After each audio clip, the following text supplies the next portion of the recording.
61 number गाथा तक स्वाध्याय अपन ने कल कर लिया था। आज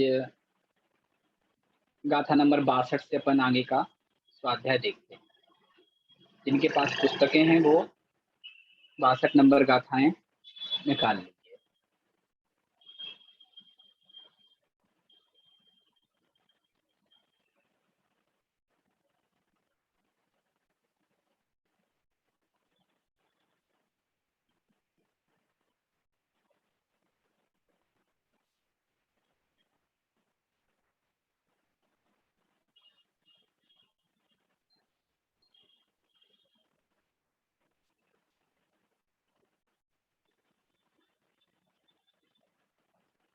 हाँ, मैंने पीडीएफ शेयर किया है, जिनके पास नहीं है वो देख सकते हैं।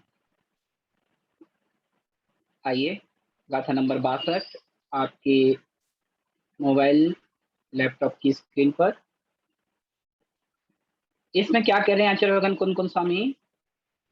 पिछली गाथाओं का पहले अपन प्रसंग देखते हैं। पिछली गाथा में आचार्य भगवान ने कहा था कि शुभ भाव करने से स्वर्ग और मोक्ष आदि पर प्राप्त होते हैं और अशुभ भाव रखने से नरक के दुख, अशुभ गतियों में भ्रमण करना पड़ता है। तो उसके आगे गाथा आई कि अशुभ भाव कौन से हैं। तो 2 गाथाओं में अशुभ भाव का वर्णन हमने कल पढ़ा और 2 गाथाओं में शुभ भाव का वर्णन हमने कल पढ़ लिया था। आज हम गाथा नंबर 62 में निर्णय स्वयं का, हमें स्वयं का क्या निर्णय करना है ये यहाँ समझा रहे हैं। क्योंकि पिछली गाथाओं में हमें ये आचार्य भगवान ने स्पष्ट किया कि शुभ भाव और अशुभ भाव के क्या परिणाम होते हैं। अब 62 नंबर गाथा में हमें आचार्य भगवान कह रहे हैं कि अब आप निर्णय कीजिए कि हमें शुभ भाव करने हैं या अशुभ भाव करने हैं। तो यह इस गाथा में आचार्य भगवान कह रहे हैं। आइए पहले गाथा का उच्चारण देखते हैं। सम्मत, दोहराना है सभी को। सम्मत, सम्मत, गुणाई, गुणाई, सुगई, सुगई, सम्मत, गुणाई, सुगई, मिच्छादो, मिच्छादो, होई, होई, दुगई, नियमा, नियमा। पूरी पंक्ति फिर से देखें। सम्मत गुणाई सुगई, मिच्छादो होई दुगई नियमा। दूसरी पंक्ति देखें। इदी, इदी, जान, जान, इदी जान, किमिह, की मिह, किमिह बहुना, बहुना, इदी जान, किमिह बहुना, जम, रुच्यदी, आधा चा और पूरा चा। रुच आधे चा तक पढ़े, रुच, उसके बाद चदी, रुच्यदी, जम रुच्यदी, तम कुज्जाहो, तम कुज्जाहो। पूरी पंक्ति फिर से देखें। पूरी गाथा एक साथ देखते हैं अपन, हाथ जोड़कर विनय के साथ। सम्मत गुणाई सुगई, मिच्छादो होई दुगई नियमा, इदि जानति मिहि बहुना, जमृच्यदितं को जाहो। एक बार फिर से देखें। सम्मत गुणाई सुगई, मिच्छादो होई दुगई नियमा, इदि जानति मिहि बहुना, जमृच्यदितं को जाहो। आइए एक एक शब्द का, एक एक पद का अर्थ देखते हैं। सम्मत गुणाई, यहाँ दोनों शुभ और अशुभ भाव के परिणामों से क्या फल मिलने वाला है यहाँ बता रहे हैं। क्या कह रहे हैं? सम्मत गुणाई, सम्मत यानी सम्यक्त, गुणाई अर्थात गुण आदि, सम्मत गुणाई अर्थात सम्यक्त गुण आदि। इनसे क्या प्राप्त होता है जीव को? तो कहा उसका फल सुगई। सुगई अर्थात सुगति।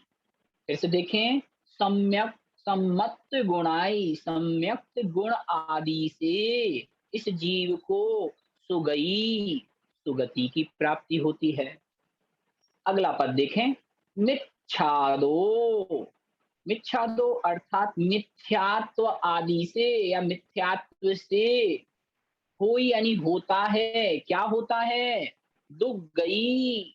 दुर्गई यानी दुर्गति। मिच्छादो दुर्गई होई। मिथ्यात्व से दुर्गति होती है, नियमा यानी नियम से। नियमा को सबसे पहले लगा लें, पहली पंक्ति में अंत में जो नियमा पद है उसे सबसे आगे लगा लें, फिर अर्थ करें। नियमा अर्थात नियम से सम्मत गुणाई सुगई होई। सम्मत गुण आदि से सुगई मतलब सुगति होती है, हुई माने होती है। और मिच्छादो अर्थात मिथ्यात्व से दुर्गई हुई, और मिथ्यात्व से नियम से दुर्गति होती है। अगली पंक्ति देखें, इदी जान। इदी यानी इस प्रकार से। ऊपर की दो जो ऊपर की पंक्ति में जो कहा है कि सम्यक्त गुण से सुगति होती है और मिथ्यात्व से दुर्गति होती है नियम से। इदी यानी इस बात को इस प्रकार से जान यानी जानो, यह अच्छी तरह से जानो। किम इह अलग अलग पद को तोड़ना है। किम ही लिखा है, तो जब इसको हम पदच्छेद करेंगे तो किम धन इह, यह पद बनेगा। इह यानी यहाँ इस लोक में। इह यानी यहाँ इस लोक में। किम बहुना। बहुना यानी बहुत अधिक चिंतन करने से। किम यानी क्या प्रयोजन है? जम रुच्यति तम कुछ जादो। जम यानी जो आपको रुचता है, जो आपको पसंद है, जो अच्छा लगता है, तम कुछ जाओ, वह तुम करो। यहाँ आचार्य भगवान कुंद कुंद स्वामी ने स्पष्ट कह दिया। पहले तो सम्यक्त का फल बताया, उसके बाद मिथ्यात्व का फल बताया, उसके बाद जीव के लिए उपदेश दिया कि इति जान, यह आप जान लीजिए कि सम्यक गुणाई सुगई हुई। सम्यक्त गुण आदि से सुगति होती है। मिच्छादो दुर्गई हुई। मिथ्यात्व से दुर्गति होती है। नियमा यानी नियम से। इति जान, यह जानकर, यह जानो, यह जान लो अच्छी तरह से। क्यों? इह यानी इस लोक में बहुना किम, और अधिक जानने से कोई भी प्रयोजन नहीं है। इसलिए अब आपको जमरुच्यति, जो आपको रुचि कर लगता है, जो अच्छा लगे, तम को जाहो, उसे तुम करो। इस प्रकार से यहाँ स्वयं के निर्णय, स्वयं के विवेक के ऊपर आचार्य भगवान ने हमें छोड़ दिया, और उन्होंने कहा पहले निर्णय करें कि सम्यक का क्या फल है और मिथ्यात्व का क्या फल है, इसको भली प्रकार से जाने, और ज्यादा चिंतन करने से कोई प्रयोजन नहीं। इसके बाद आप निर्णय करें कि मुझे क्या करना है और क्या नहीं करना है। ठीक है? इस प्रकार से यहाँ सम्यक और मिथ्यात्व दोनों के विषय में बताया गया।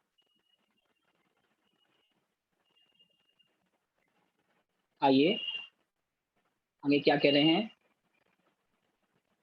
गाथा नंबर 62 का भावार्थ।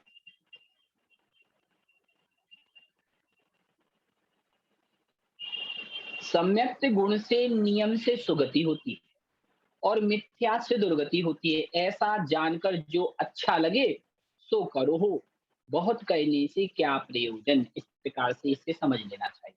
बाकी विशेष दिया है, आप इसको स्वयं से देख सकते हैं।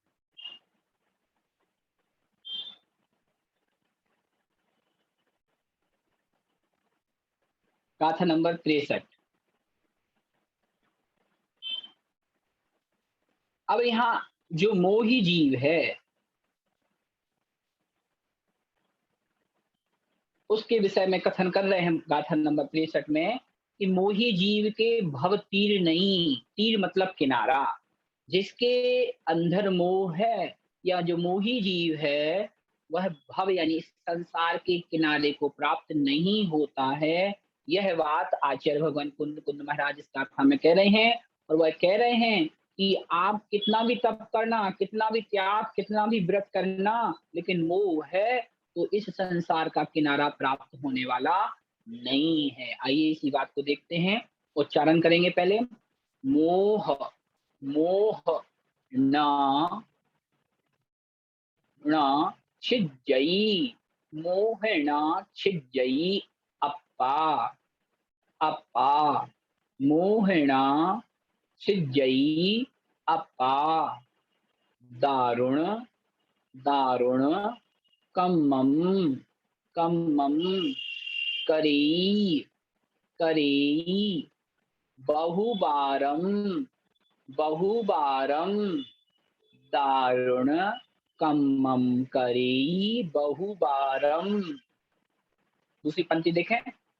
ण, उ, ण, उ, पावई, पावई, भवतीरम, भवतीरम, णहु पावई भवतीरम, किम, बहुदुःख, बहुदुःख, बही, बही, मूढ़मयी, मूढ़मयी, किम बहुदुःख बही, मूढ़मयी, मूढ़मयी। पूरी गाथा फिर से देखें हाथ जोड़कर विनय के साथ। मोहन छिज्जय्यप्पा, दारुण कम्मं करे बहुबारम, नहु पावै भवतीरं, किं बहु दुःखं बहे मूढ़मयी। फिर से देखें। मोहिन सिज्जय्यप्पा, दारुण कम्मं करे बहुवारम, नहु पावै भवतीरं, किं बहु दुःख बहे मूढ़मयी। आइए इस गाथा का अर्थ देखते हैं अन्वय से। क्या कह रहे हैं? पहली पंक्ति में अप्पा लिखा है मध्य में। अप्पा माने आत्मा, अप्पा माने यह आत्मा। मोह न छिज्जयि, मोह यानी मोह को, न यानी नहीं, छिज्जयि यानी छोड़ता है या उसे नष्ट करता है। अप्पा मोह न छिज्जयि, अप्पा यानी जीव की यह आत्मा, मोह यानी अपने मोह को, न यानी नहीं, छिज्जयि यानी छोड़ती है, उसे नष्ट नहीं करती है। और क्या करती है फिर?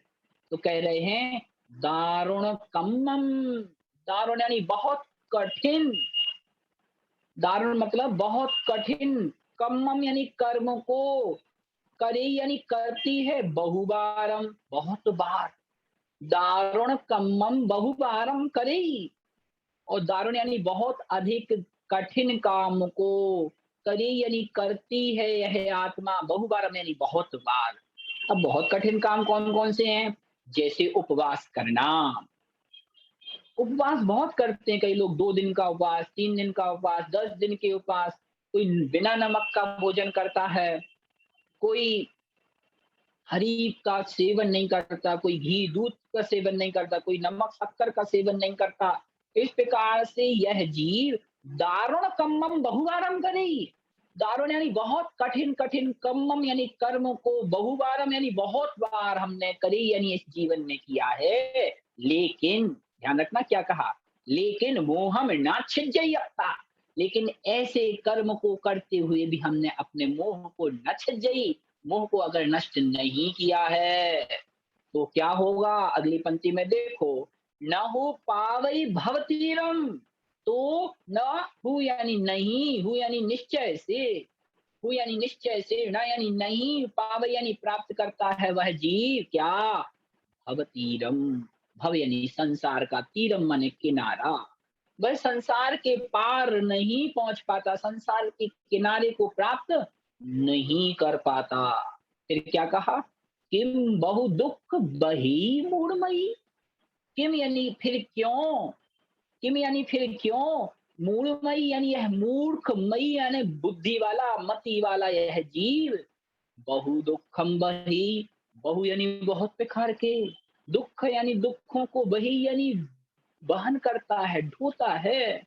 फिर क्यों यह मूर्ख, बहुत प्रकार के कष्टों को, दुखों को सहता है। फिर से देखें, मोही जीव की दशा बता रहे हैं आचार्य भगवान कुन-कुन स्वामी, और वो कह रहे हैं कि यह जीव अपने जीवन काल में बहुत से नियम पालता है, व्रतों का पालन करता है, तपस्या भी बहुत करता है, यहाँ तक कि गर्मी के दुखों को, शीत के दुखों को भी वह सहता है।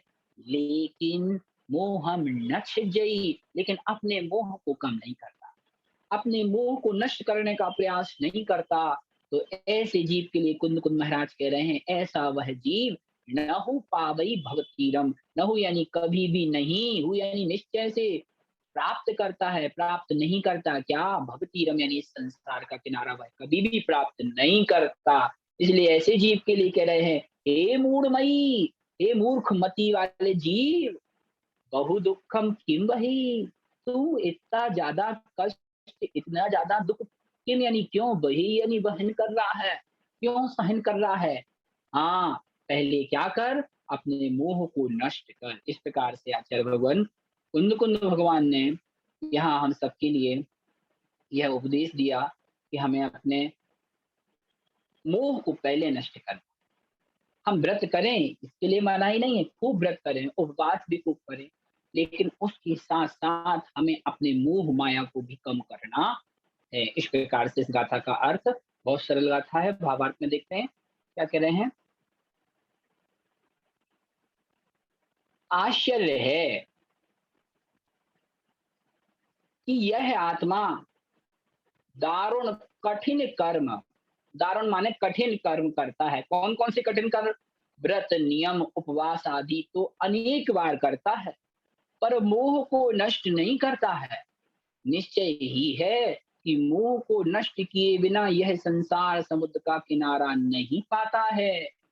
फिर भी मूढ़मती अज्ञानी अनेक प्रकार के दुख को क्यों उठाता है? यही बड़े आश्चर्य की बात जाननी चाहिए। इसलिए बंधुओं, हमें खूब व्रत उपवास करना है, लेकिन उसके साथ-साथ हमें अपने मोह को भी कम करना है। यह हमें जान लेना चाहिए। आइए अगली गाथा, गाथा नंबर 64। बहुत सरल गाथाएँ हैं। गाथाएँ तो सरल हैं, लेकिन इसका जो गूढ़ अर्थ आचार्य भगवान कह रहे हैं, वह हमारी आत्मा में उतारने लायक है। ये ध्यान रखना, अकेले गाथाएँ पढ़कर यह नहीं है कि आप कहें कि भैया हमने ये ग्रंथ कंप्लीट कर लिया। उसको पढ़ के हमने अपनी आत्मा में क्या उतारा, यह ज़्यादा हमें मायने रखता है। पढ़ते-पढ़ते तो हमें ज़िंदगी बीत गई, कई ग्रंथ कई लोगों ने पढ़ लिए, लेकिन आचरण में अगर नहीं आएँगे वो, तो हमारा पढ़ा-पढ़ाया सब व्यर्थ जाना है। आइए अगली गाथा देख रहे हैं, 64 नंबर गाथा। क्या कह रहे हैं, इसमें हेडिंग क्या है? मात्र भेष या लिंग धारण करने से कल्याण नहीं है। ध्यान रखना, किसी ने कोई ब्रह्मचारी का भेष बना लिया है या वह मुनि बन गया है, तो उसके अकेले बहिरंग बहिरंग भेष धारण करने से उसका कल्याण होने वाला नहीं है। यही बात इस गाथा में कह रहे हैं। क्या कह रहे हैं? आइए देखते हैं। पहले उच्चारण करना है। उच्चारण करें।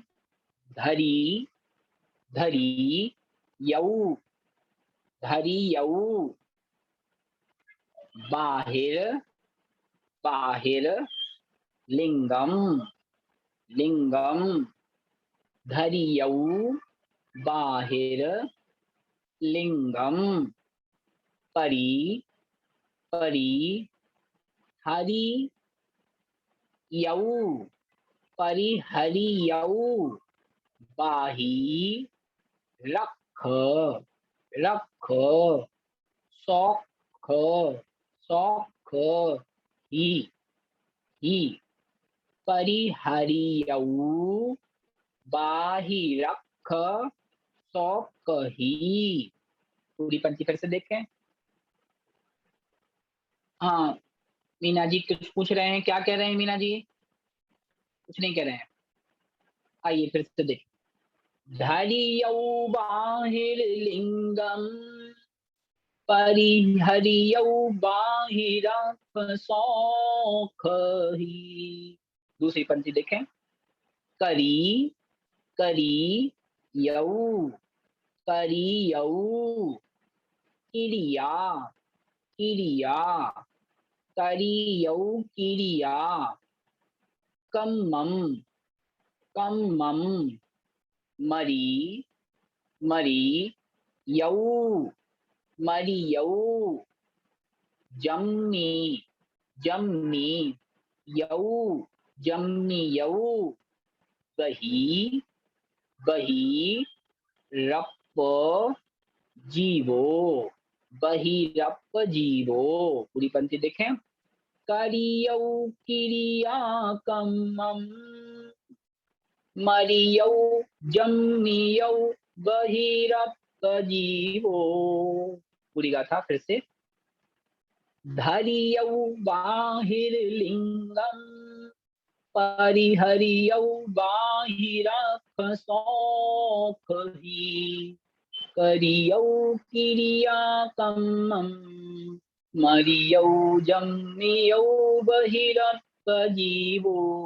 फिर से देखें। धरियौ बाहिर्लिंगम, परिहरियौ बाहिरख सौखही, करियौ किरिया कम्मम, मरियौ जम्मियौ, बहिरप्प जीवो। आइए गाथा के प्रत्येक पद का अर्थ हम देखते हैं। ध्यान रखना है, इस गाथा में आचार्य भगवान प्रत्येक संसारी प्राणी के लिए जो धर्म धारण करना चाह रहा है, उसके लिए उपदेश दे रहे हैं कि हे बद्ध जीवो, मात्र बाहर से इसी नियम को, व्रत को पालन करने से कुछ फायदा नहीं। बहिरंग में आपने भेष बना लिया है अच्छा, लेकिन अंतरंग में हमने अपने आप को बदला नहीं है, तो हमारा बहिरंग का भेष किसी काम का नहीं। इसी बात को आचार्य भगवान कुन महाराज कह रहे हैं। क्या कह रहे हैं देखिए। बहिरप्प जीवो, पहली पंक्ति के आखिरी में देखें क्या लिखा है। बहिरप्प पहली पंक्ति नहीं, दूसरी पंक्ति के आखिरी में देखें। बहिरप्प जीवो, जो बहिरप्प यानी बहि यानी बाहर है, अप यानी जिसकी आत्मा, अर्थात बहिरात्मा ऐसा जीव। बहिरात्मा जीव क्या करता है, पहली पंक्ति में पहुंच जाएं। बाहिर लिंगम धरियौ, बाहिर लिंगम यानी बाह लिंग यानी बाह भेष मात्र को, धरियौ यानी धारण कर। बाहिरक सौख, बाहिरक, बाही धन अख, अख माने इंद्रिय, बाही यानी बाहर के, अख यानी इंद्रिय जन, सौख यानी सौखों को। फिर से देखें। बहिरप्प जीवो, जो बहिरात्मा जीव है वह बाहिर लिंगम धरियौ, बाहर यानी बाह लिंग को, बाह भेष को, धरियौ यानी धारण करके क्या करता है। बाहिरख सौख, बाही यानी बहिरंग के, बाहर के, अख यानी इंद्रिय, संस्कृत में अक्ष का मतलब होता है इंद्रिय, याद रखना, लिख लेना, अक्ष माने इंद्रिय। और संस्कृत का जब प्राकृत में रूपांतरण करेंगे तो अक्ष का बनेगा अख। तो अख माने इंद्रिय, बाही माने बाहर का या बहिरंग की। बहिरंग इंद्रिय जन सुख को, ही यानी निश्चय से अथवा भी, परिहरियौ छोड़ करके। जो बहिरात्मा जीव है, बहिरप्प जीवो, जो बहिरात्मा जीव है वह क्या है। बाहिर लिंगम धरियौ, बहिरंग के लिंग को, बाहर के भेष को, धरियौ यानी धारण करके। और उसके साथ क्या करता है। बाही अख सौख, बाही यानी बाहर के, अक्ष यानी इंद्रिय जनित, सौख यानी सुखों को, परिहरियौ उनको भी, जो इंद्रिय के सुख हैं उनको भी छोड़ करके। दूसरी पंक्ति में पहुंच जाएं। क्रिया कम्मम करियौ, क्रिया कम्मम यानी कर्म को, क्रिया कांड को, करियौ यानी वह करता है। और मरियौ जम्मियौ, मरियौ यानी मरता है, जम्मियौ यानी जन्म लेता है, मरता रहता है और जन्म लेता रहता है, अर्थात जन्म मरण करता रहता है। इस गाथा को फिर से देखें। जो बहिरात्मा जीव है उसकी कैसी परिणति होती है। अगर कोई बहिरात्मा जीव है जिसने अपना मोह नहीं छोड़ा है, और ऐसा जीव बहिरंग से चाहे वह श्रावक बन जावे, चाहे वह मुनि बन जावे, लेकिन उसने अगर अपने मोह को नहीं छोड़ा है और बाह्य मात्र भेष धारण किया है और अपनी इंद्रिय के सुखों को भी छोड़ दिया है। देखिए कितनी बड़ी बात कही। इंद्रिय अख बाही शौक परिहर्यऊ। बाही अख यानी बहिरंग के अख यानी इंद्रिय जनित शौक यानी सुखों को भी जिसने परिहर्यऊ छोड़ दिया है, लेकिन क्रिया कम्मम करियऊ, और क्रियाकांड व्रत आचरण आदि को भी कर रहा है, ऐसा वह बहिरात्मा जीव जम्यऊ मरियऊ। जम्यऊ यानी जन्म लेता है, मरियऊ यानी मरण करता है, अर्थात जन्म मरण करता रहता है। और इस गाथा से आचार्य भगवान क्या कहना चाह रहे हैं हमारे लिए? यह कहना चाह रहे हैं कि हमने कई बार बहिरंग का भेष तो बनाया, द्रव्य लिंग कई बार धारण किया। ध्यान रखना, द्रव्य लिंग से मुक्ति होने वाली नहीं है जब तक भावलिंग नहीं होगा। तो आप में से कोई प्रश्न करेगा, भैया अभी भावलिंग मुझे होगा या नहीं होगा ये तो निर्णय नहीं होने वाला, तो हम बहिरंग का लिंग को क्यों धारण करें?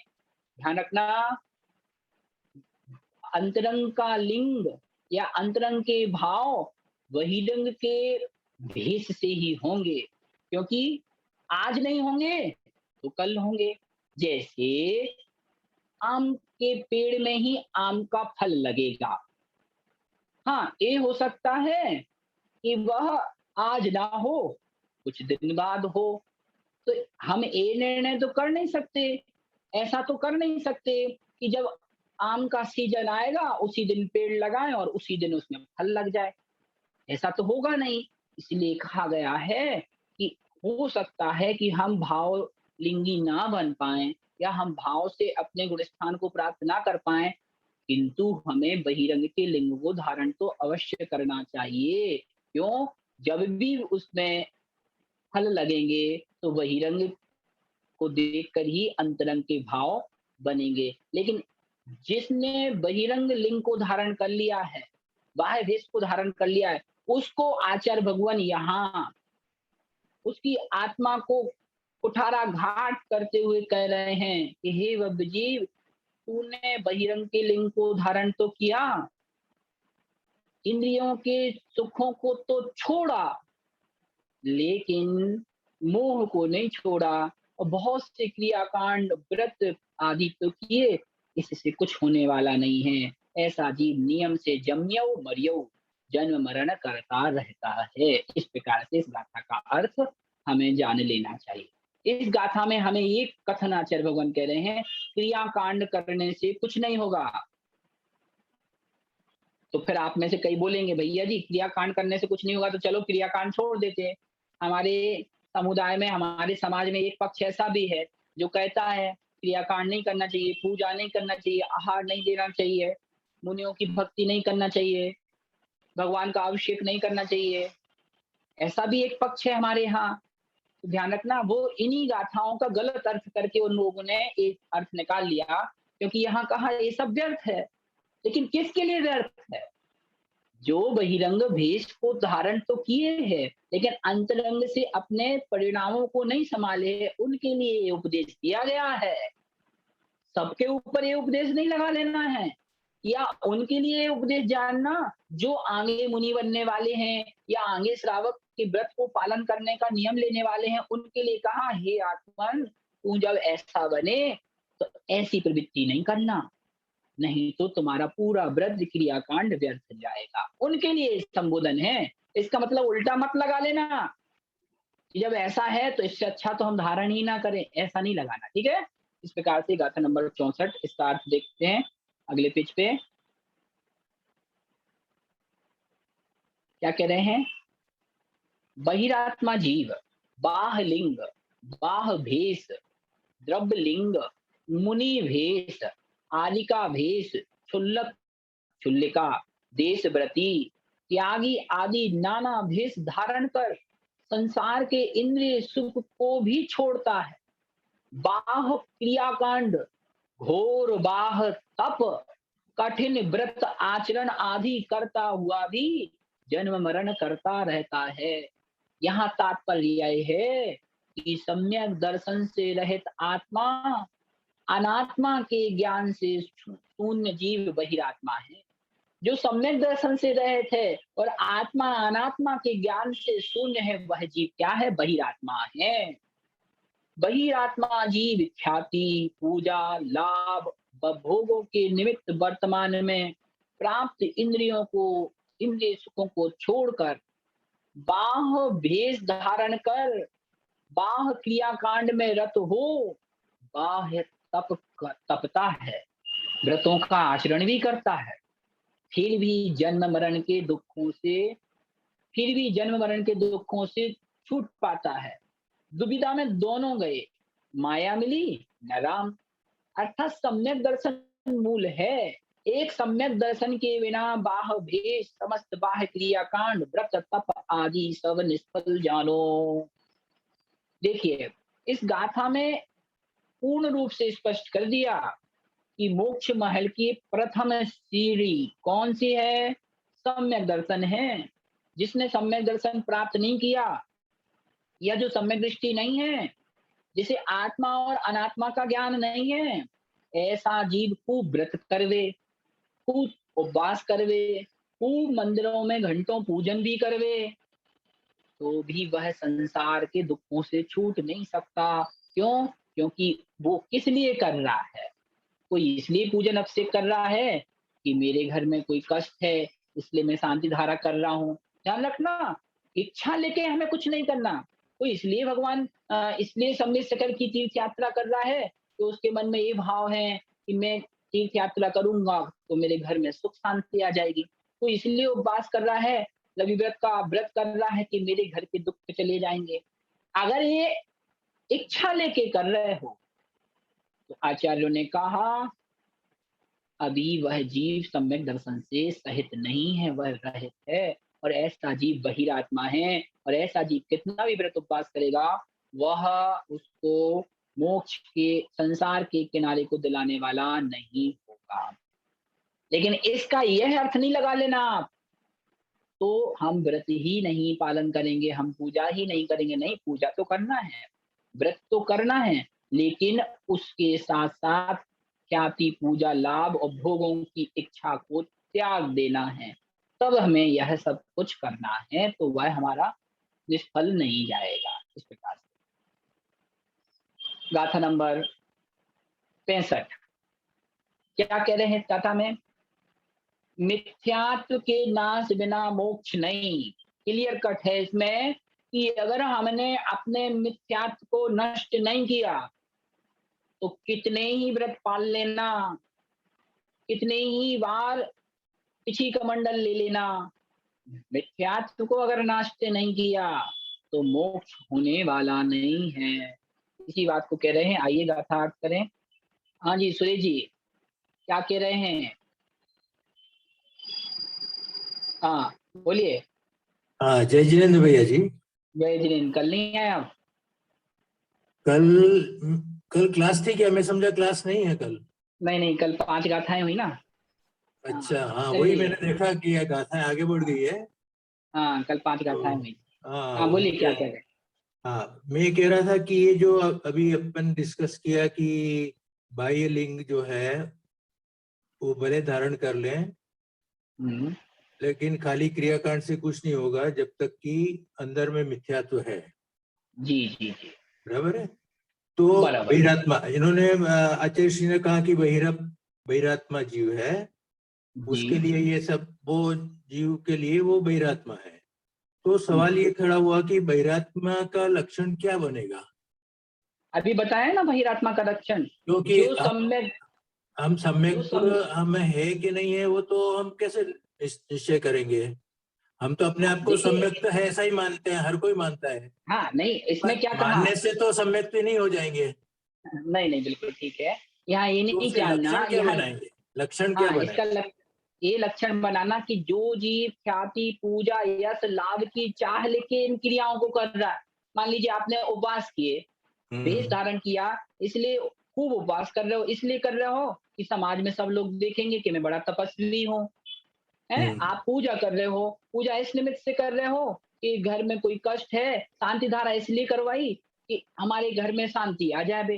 हम्म, निमित्त यानी कुछ ना कुछ इच्छा रख के कर रहे हो, इसका मतलब क्या है? अभी आपके यहाँ इसी गाथा पिछली गाथा में स्पष्ट किया, इसका मतलब अभी हमने अंतरात्मा को पहचाना नहीं है। पर ऐसे जीव को कह दिया वह वही आत्मा है।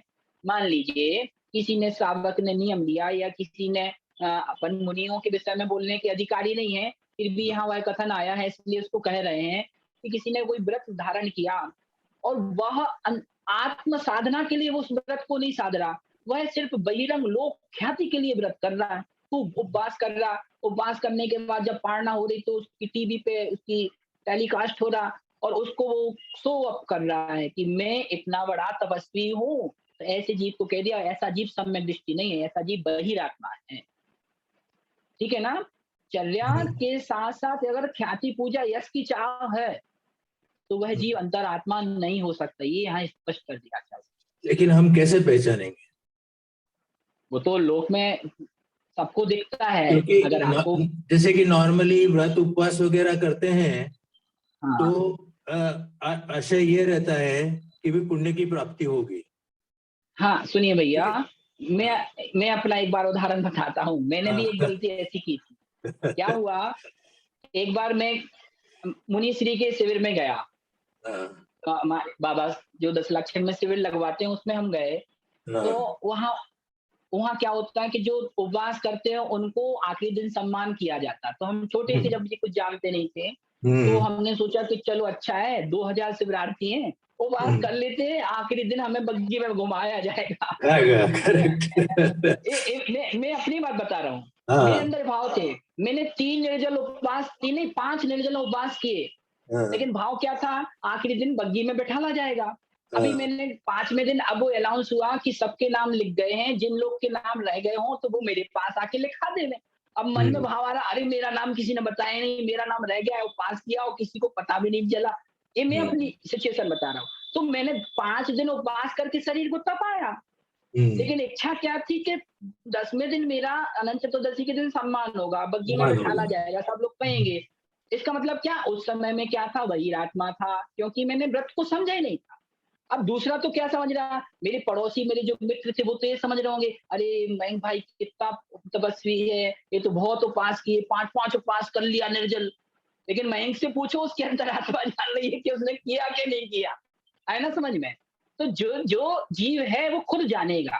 मान लीजिए कोई मुनि है या कोई श्रावक है, दूसरा नहीं जान पाएगा और दूसरे को जनवाना भी नहीं है। यहाँ जो गाथा दी गई है, ये उस जीव के लिए संबोधन दे रहे हैं आचार्य भगवान कुन स्वामी कि हे जीव, अगर ख्याति पूजा यश लाभ की चाह लेके तू व्रत भी कर रहा है, उपवास भी कर रहा है, पूजा शांति धारा विधान कर रहा है, इसका मतलब अभी अंदर आत्मा नहीं है, बहिरात्मा है। तो ये हमें खुद जानना है और जो जीव ऐसा करता है दूसरा नहीं पकड़ पाएगा उसको। हम जो हाँ, कर रहा है वो खुद समझ जाएगा। तो तो ये खुद के लिए, हाँ, ये स्वयं के लिए उपदेश है भैया। ये नहीं, ठीक है ना भैया? ये तो एक एंगल हो गया देखने का कि भाई स्वयं हम्म, के लिए ख्याति पूजा लाभ आदि के लिए नहीं करना है, नहीं लेकिन करना पुण्य है। की प्राप्ति के लिए तो करने के लिए प्रेरित किया ही जाता है कि भाई आप ये हाँ वो करोगे तो पुण्य की प्राप्ति होगी। तो उसको क्या नहीं समझे? वो देखिए, और ये पुण्य प्राप्ति की इच्छा हर एक में रहती है, मेरे में भी है, आप में भी है। हाँ, नहीं। देखो हमारे यहाँ जैन धर्म में ये चीज निषेध है। हम्म, इच्छा कभी पूजा करना, तो पूजा इच्छा लेके नहीं करना। पुण्य प्राप्ति मोक्ष की इच्छा तो ले सकते हो, दुख को कम को बोली लाओ सुगई मरणम समाहि मरणम जिन गुण संपत्ति हो मध्यम, ये तो आप बोल सकते हो। आप ये नहीं कह सकते, निदान बंद हो जाएगा। आप अगर पूजा कर रहे हो और आप सोच रहे हो कि भैया मुझे स्वर्ग की प्राप्ति होगी, अगले जन्म में मैं अच्छा धर्मात्मा बनूंगा या अच्छा शरीर वाला बनूंगा, अगर ये पुण्य की इच्छा लेके अगर हम पूजा कर रहे हैं तो वो पूजा हमें निदान कराने वाली हो जाएगी। ठीक है नहीं, ना? पर ये तो पुण्य की प्रेरणा तो दी जाती है, हर कोई देते हैं। हाँ, पुण्य की तो प्रेरणा ध्यान रखना, सुनो भैया, पुण्य की प्रेरणा हम दूसरे को दे रहे हैं, लेकिन उसको ये भी समझाना है कि हमें इच्छा नहीं रखनी। प्रेरणा तो समझा रहे हैं, जैसे कोई बहिरात्मा जीव है जो ये नहीं जानता कि इससे क्या होगा, तो उसको उद्देश्य बता दिया, भैया पूजा करेगा तो पुण्य मिलेगा, देखो, अच्छा पुण्य परिवार से तो मिलेगा। पुण्य तो मतलब क्या है कि वो पुण्य वैसे तो सहायक है मोक्ष मार्ग में, हाँ, पुण्य फल ऐसा भी का कहते हैं। नियंता। हाँ, हाँ। पुण्य पुण्य जो लेकिन ध्यान है रखना। वो परंपरा से मोक्ष का कारण है। तो ठीक है, ठीक, उसको बिल्कुल ठीक उसको कह रहे तो हैं। फिर अपन इस बहिरात्मा में कैसे गिन सकते हैं जो पुण्य की इच्छा करता है। देखिए, कहाँ गड़बड़ हो गई। हाँ पुण्य हमें परंपरा से मोक्ष में कारण है, हाँ लेकिन पुण्य की इच्छा नहीं रखनी। पुण्य तो होएगा ना, हम हाँ। तब करेंगे तो पुण्य अपने आप स्वयं से होगा, उसकी इच्छा नहीं रखना। जैसे और वो भगवान जी ने इनकी पूजा पूजा की हाँ, तो पुण्य होगा, लेकिन इसके लिए मैं पूजा कर रहा हूँ कि पुण्य होवे, ये गड़बड़ हो गया। और ये मतलब समझाया तो ऐसा ही जाता है कि भाई आप ये करोगे तो पुण्य की प्राप्ति होगी। नहीं तो जब टीचर और समझाएगा तो और बच्चे को तो उस वो ऐसे ही पुण्य से समझाएगा। नहीं, अपने पूजा वगैरह में सब में लिख रहता है कि इससे पुण्य की प्राप्ति होगी, संसार के सुख मिलेंगे और हुँ, परंपरा से मोक्ष भी मिलेगा। ये हुँ, पूजा के हुँ। अंत में भी ऐसा लिखा हुआ होता है। ये तो पूजा का फल बता रहे हैं, ये हाँ, पूजा का पूजा फल वही ये वही है। पुण्य ही हुआ ना, पूजा का फल है, हाँ, व्रत उपवास का फल हाँ, है, जो भी है, हाँ, बात तो सुनिए एक ही तो है ना। हाँ, तो फल या पुण्य जो भी बता रहे हैं, लेकिन उसकी ध्येय नहीं रखना हमें। ये तो हमने समझा दिया कि करणीय अकरणीय में भेद करना पड़ेगा ना, कि जीव को ये चीज करने योग्य है, ये चीज करने योग्य नहीं है। अब कोई कहेगा इसको करने से क्या फायदा, तो उसके फायदे बता दिए कि ये पूजा करेगा तो आपको शुभ गति मिलेगी, उच्च कुल मिलेगा। तो इसका फल बता दिया, लेकिन फल बता दिया इसका मतलब अब उस फल को लेके नहीं, मैं इसलिए पूजा कर रहा हूँ कि मुझे भैया ने या जिनवाणी में बताया गया पूजा करने से उत्तम भोग मिलते हैं, इसलिए मैं पूजा कर रहा हूँ। नहीं, आपको पहले समझा दिया, भैया एक करने योग्य कार्य है, ये करने योग्य कार्य नहीं है। इससे ये फायदा है, इससे ये फायदा है। अब आपको क्या करना? अच्छे कर्म करना। किसके लिए अच्छे कर्म करना? जो बताया उसको प्राप्त करने के लिए? नहीं, उसको प्राप्त करने के लिए, मोक्ष प्राप्त करने के लिए। जो मोक्ष की इच्छा रखेगा, उसको संसार के सुख भोग तो अपने आप प्राप्त हो जाएँगे। वो तो बिल्कुल सही बात है, लेकिन हाँ। सोचने का एंगल आजकल ऐसा ही रहता है। हाँ, तो वो एंगल गड़बड़ है। जो अपन है वो एंगल गड़बड़ है। भले वो कोई साधु भी बोले, कोई भी बोले, वो एंगल हाँ। नहीं है अपने यहाँ, वो एंगल गड़बड़ है। वैसा एंगल नहीं होना चाहिए, क्योंकि हम्म। फिर तो सब स्वार्थ का संसार हो जाएगा। भगवान की पूजा भी करेंगे तो भैया ये चाहिए इसलिए आ रहे हैं हम, वो नहीं चलेगा, है ना भैया? बराबर। एक दूसरा प्रश्न भी है, वो भी जी। इसी प्रकार का, मतलब ये जो 63 नंबर की हाँ। गाथा आपने बताई अभी, हुँ, हुँ, तो हुँ, उसमें हुँ। कहा कि भाई आप कठोर तपस्या भी करते हैं, सब व्रत उपवास करते हैं, रस छोड़ के, नमक वगैरह छोड़ के, मीठा छोड़ के भी खाना खाते हैं, ये हुँ, सब करने पर भी यदि मोह कम नहीं होता है तो इस ये सब हुँ। व्यर्थ है। ठीक है, जी, जी। तो मोह हुँ। को नष्ट करने के उपाय क्या है? मोह को नष्ट करने के उपाय अपन को कितने शुरू से लेके गाथा में यही तो बताए हैं। भई हम्म। बाहर की चीज़ों से हमें अपना ममत्व घटाना है। अब वो तो जब देखिए तक ये नहीं बाहर करेंगे तो नहीं घटेगा ना हाँ, मोहम्मद। हाँ, अभी आप शायद परसों की गाथा कल की क्लास में नहीं थे, उसमें हाँ। अशुभ उपयोग की 2 गाथाएँ और शुभ उपयोग की 2 गाथाएँ बताई गई। कि हम्म। शुभ उपयोग में कहा था कि जीव 12 स्वरूप थे, उन 12 भावनाओं का चिंतन करेगा, तो 12 हम्म। भावनाओं का चिंतन करेगा तो उसका मोह कम होगा।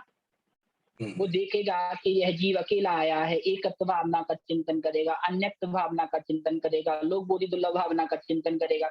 जो इनका बार-बार चिंतन करेगा, तो उसका स्वयं अपने आप से संसार से मोह कम होता जाएगा और फिर वो क्रिया करेगा, तो उसका स्वतः उसको इच्छा लेके वो कोई कार्य नहीं करेगा, इस प्रकार से।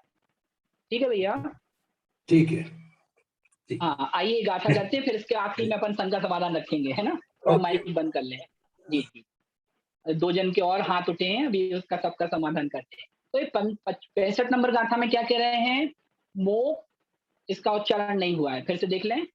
मोक्ष मोक्ष निमित्तम निमित्तम दुःखं दुःखं मोक्षनिमित्तं दुःखं बहि बहि परलोय परलोय दिट्ठी दिट्ठी तणु तणु दंडी दंडी तणुदंडी मोक्षनिमित्तं दुःखं बहि परलोय दिट्ठी दिट्ठि तनु दंडी। दूसरी पंक्ति, मिच्छा मिच्छा भाव मिच्छा भाव ण ण छिज्जयी छिज्जयी मिच्छा भाव न छिज्जयी। किम पावई पावई मोक्ष मोक्ष सौख ही मोक्ष सौख ही। पूरी गाथा फिर से देखें। मोक्ष निमित्तं दुःखं बहि परलो यदि तनुदंडी। मिच्छा भावना छिज्जयी किम पावई मोक्ष सौख ही। फिर से देखें। मोक्ष निमित्तं दुःखं बहि परलो यदि तनुदंडी। मिच्छा भावना छिज्जयी किम पावई मोक्ष सौख ही। आइए गाथाकार देखते हैं अन्वयार्थ से।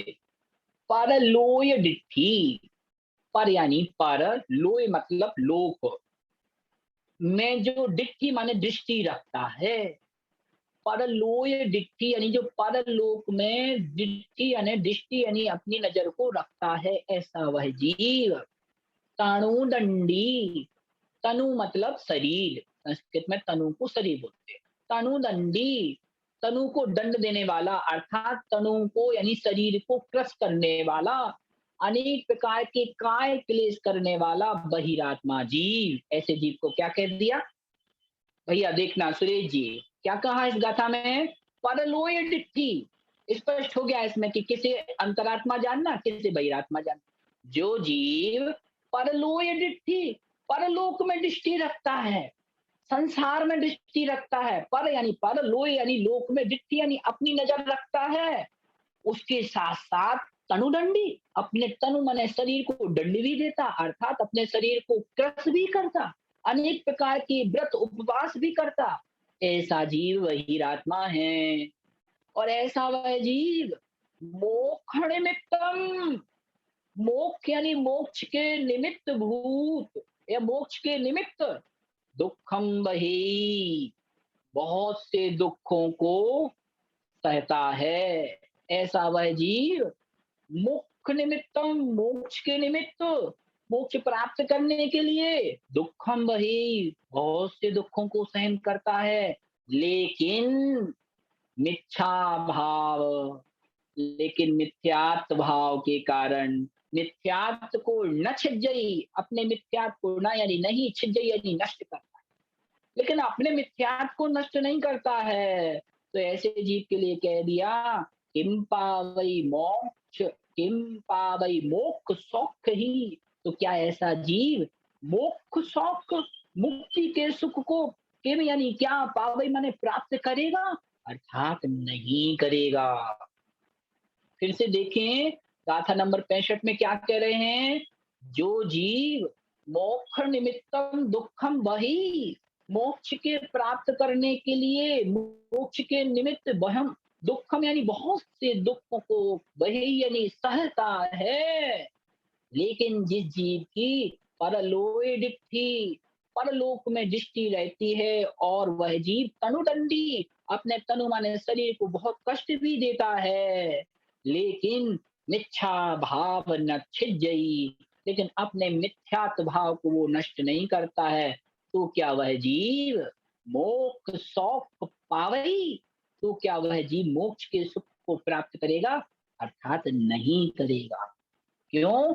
हमने अगर अपने मिथ्यात्व को नष्ट नहीं किया और उसके बाद बहुत से व्रत भी किए, उपवास भी किए, लेकिन मिथ्यात्व भाव को, और किसके निमित्त किए? देखो पहली पंक्ति में क्या कह दिया? मोक्ष निमित्तम, मोक्ष प्राप्त करने के लिए बहुत व्रत किए। मोक्ष निमित्तम दुखम वही, मोक्ष के निमित्त, मोक्ष प्राप्त करने के लिए बहुत से दुखों को मैंने वहन किया, सहन किया। तनुदंडी, शरीर को, तनु को दंडी अर्थात बहुत कृष किया, लेकिन पललोए डिट्ठी, लेकिन दृष्टि कहाँ थी? लोक पर थी कि लोग क्या कहेंगे, लोग मेरी तारीफ करेंगे। पललोए डिट्ठी, लोक में मेरी दृष्टि थी। ऐसा वह जीव मिथ्या भाव न छिज्जई, ऐसा वह जीव अपने मिथ्यात्व को नष्ट न यानी नहीं, छिज्जई यानी करता है। ऐसा वह जीव किम यानी क्या, मोक्ष सुख पावई, क्या मोक्ष सुख को प्राप्त करेगा? वो अर्थ निकलेगा वह कभी भी मोक्ष प्राप्त नहीं करेगा। मोक्ष प्राप्त करना है तो सबसे पहले हमें हमारे मिथ्यात्व को नष्ट करना पड़ेगा। उसके बाद हमें परलोक से दूसरे संसारी जीव हमारे विषय में क्या सोच रहे हैं, इस पे हमें दृष्टि नहीं रखनी होगी। उससे अपनी दृष्टि को हटाकर अपनी अंतरात्मा में लगाना होगा।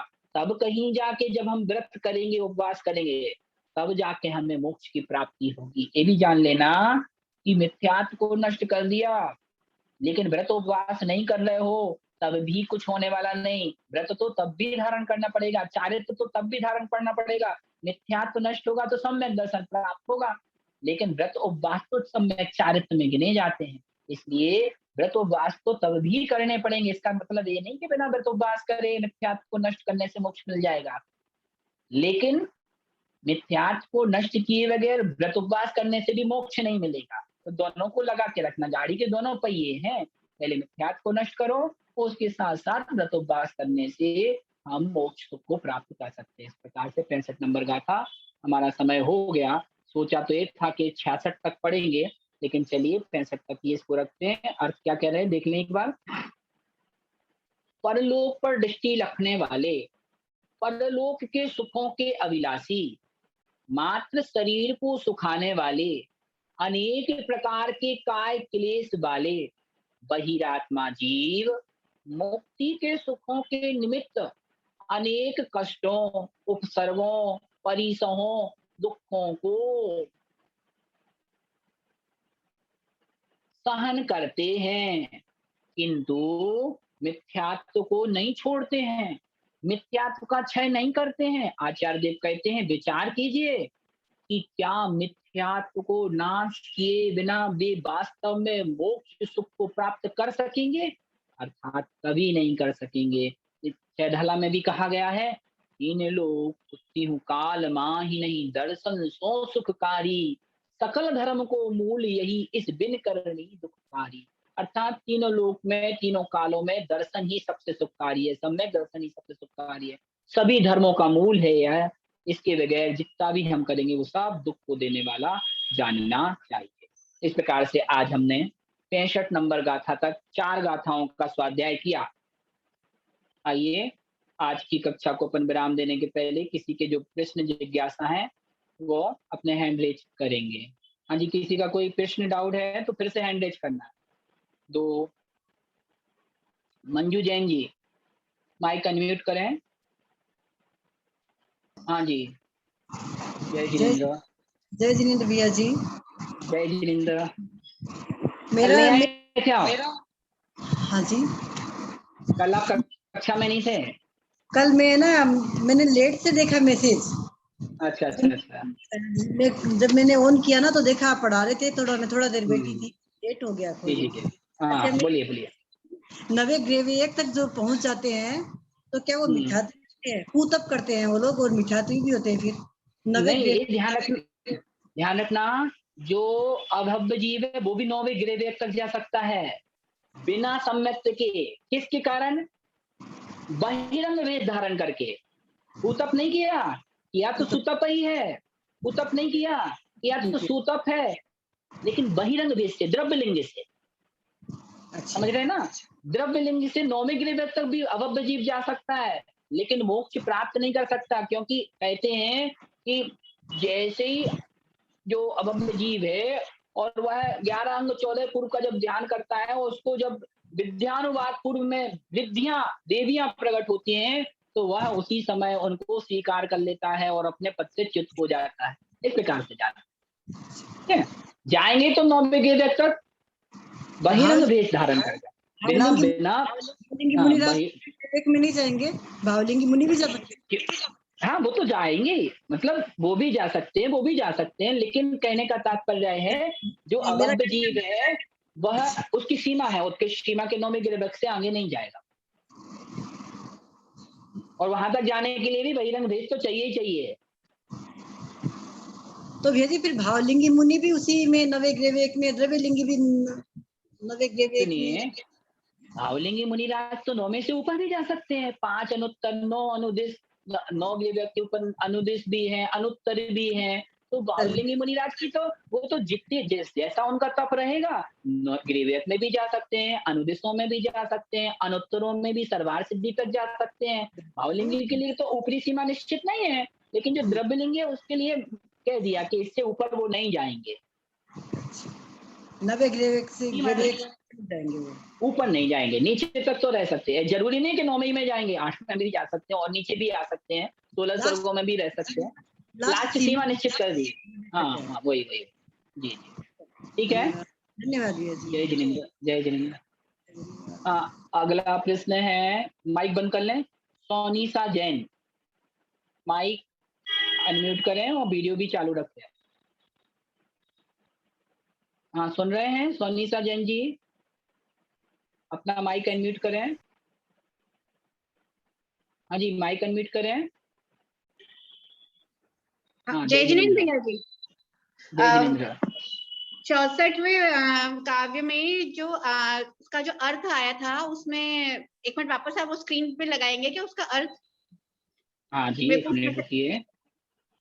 हाँ, तो उसमें आपको क्या पूछना है? वो एक अर्थ में एक शब्द मिसिंग है या मुझे समझ में नहीं आया, ये देखना था। हाँ हाँ, तो मैं इसकी रिकॉर्डिंग अभी डलेगी तो आप उसमें भी इसको देख सकते हैं। बाकी मैं अभी अच्छा। आपको बता दे रहा हूँ, जो भी आपका शब्द रह जाएगा तो वो आप उसमें अच्छे से देख सकते हैं ना।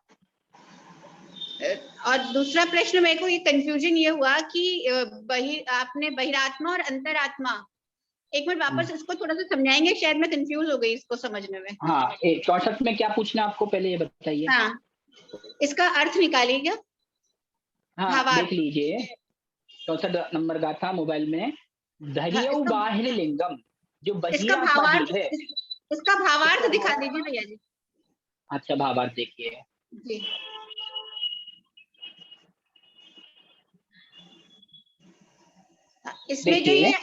इसमें जो ये लाइन आ रही है कि बाह्य सुख, इंद्रिय सुखों को छोड़कर बाह्य वेश धारण कर बाह्य क्रियाकांड में रत हो, बाह्य तप तपता है, व्रतों का आचरण भी करता है, फिर भी, एक मिनट ऊपर करिएगा। हाँ, देखिए। फिर भी जन्म मरण के दुखों से छूट पाता है। छूट नहीं पाता, जोड़ लेना, मिसप्रिंट है। हाँ, फिर नहीं भी छूट जन्म गया मरण ना। के दुख, हाँ नहीं छूट गया, मिसप्रिंट है ना। जी जी जी, ठीक है। हाँ, ओके, और आइए अगली कक्षा बहिरात्मा का। अंतरात्मा में थोड़ा सा मुझे डिफरेंस समझा दीजिए। बहिरात्मा वह जीव है जो बाहर से तो क्रियाकांड कर रहा है, लेकिन अंतरंग में सम्यक्त को प्राप्त नहीं किए हुए है। तप कर रहा है, लेकिन इच्छा क्या है, दूसरा देखेगा, दूसरा मेरी तारीफ करेगा। तो ऐसी चीज को बहिरात्मा जानना। और जो अंतरंग में अपनी दृष्टि रख रहा है और किसी को दिखाने के लिए नहीं कर रहा है, सिर्फ आत्म कल्याण के लिए कर रहा है, उसको अंतरात्मा। ठीक है। ठीक, तो अब जो ये हम पारस चैनल, जिनवाणी चैनल वगैरह पे जैसे आजकल हम देखते हैं, शांति धारा करवाई जाती है जगह जगह क्षेत्रों पे, और पंच कल्याणक में या वेदी प्रतिष्ठा में लोग जो दान करते हैं और उनके जो नाम उस पर छपते हैं, पूरा उनकी फोटो आती है, नाम आते हैं, तो क्या ये भी अपने मतलब इच्छा में आ जाएगा? सुनो सुनो सुनो सुनो, उन्होंने वो तो आयोजक कर रहे हैं। देखिए, आपने व्रत किया, अब मैं आपको खूब यश कर रहा हूँ, आपका खूब नाम कर रहा हूँ। आपके अंदर इच्छा नहीं होनी चाहिए, समझ गए ना। आपने अच्छा। जैसे स्वयं तो आप खूब कर रहे हो, व्रत उपवास खूब कर रहे हो, लेकिन आपके अंदर इच्छा नहीं होगी। आपके पड़ोसी आपका खूब प्रचार कर रहे हैं तो कर में, वो तो आपकी बड़ाई कर रहे हैं, धर्म की प्रभावना कर रहे हैं। इस प्रकार से अगली कक्षा का टाइम हो गया, आलोक भैया आ गए।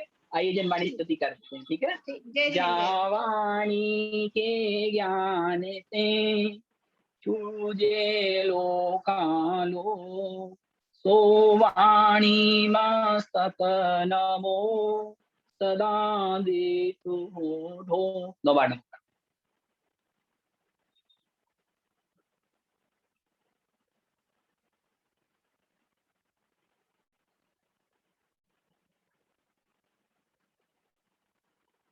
द्वादशांग जन्मानि माता।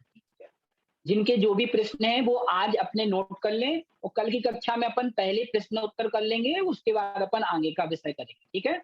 आइए कक्षा विराम करते हैं। जय जिनेंद्र।